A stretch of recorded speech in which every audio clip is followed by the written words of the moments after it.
To separate fear from fact, I sat down with two infectious disease experts in Hong Kong.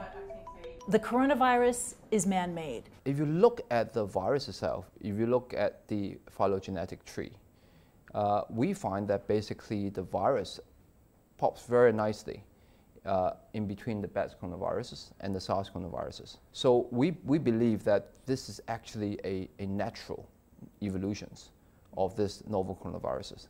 So it didn't come from a lab in China. This wasn't bioengineered. Unlikely. Since the outbreak began, there has been a wave of misinformation prompting this open letter by scientists in The Lancet. Conspiracy theories do nothing but create fear, rumors, and prejudice that jeopardize our global collaboration in the fight against this virus. My pet can give me the virus because we know that a pet here in Hong Kong has tested positive for the new coronavirus. The pet has even been placed in quarantine. It's very unlikely and more likely the dog has been environmentally contaminated. Even though if it's contaminated, you won't get a very high viral load.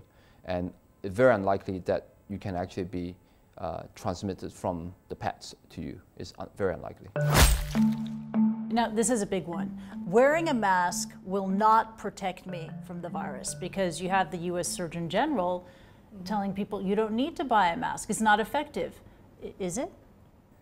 If you look at the data in Hong Kong, wearing masks is probably the most important thing in terms of infection control. Wow. It not only brings down the, the cases of coronaviruses, it also brings down the influenza.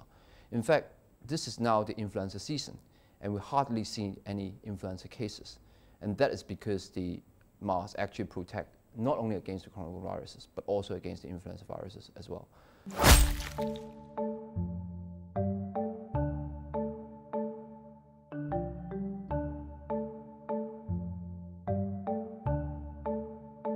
The coronavirus is less deadly than the flu.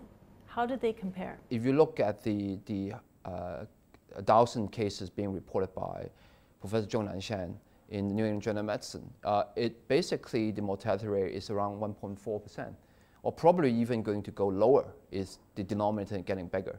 So it still stands about 1%. For influenza, it's 0.1% or even lower, depending on what seasons you are. So it's still 10 times more deadly compared to influenza.